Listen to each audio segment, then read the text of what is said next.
Hi, Tim Unkert from UnkertEducation.com here. In this video, I'm going to show you how to install Gvim on your Chromebook. So the first thing we want to do is enable the Linux development environment. So we can go over to the launcher here, and to enable the Linux development environment, we'll find our settings, and on the left-hand side of our settings, we'll go to Advanced. From here, we'll click on Developers, and then Turn On, and then Next, and Install. This will take a few minutes to install, so I'll come on back when it's done.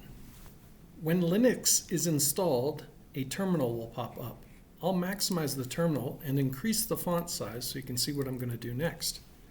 I want to make sure everything is up to date, so I'm going to type sudo apt-get update, and then 2 ampersands, which stands for and then sudo apt-get dist-upgrade with a -y flag at the end, and I'll hit enter.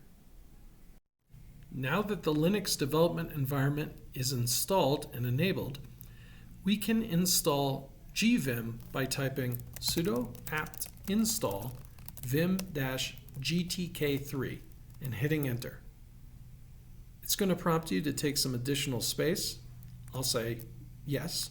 Now Gvim is installed. I can click on my launcher and I can search for Gvim. I'll click on the icon and there you go. Gvim opens up and I can pin to my shelf. I hope you found this video interesting. If you did, could you please give a like and subscribe to the channel. Thanks for watching.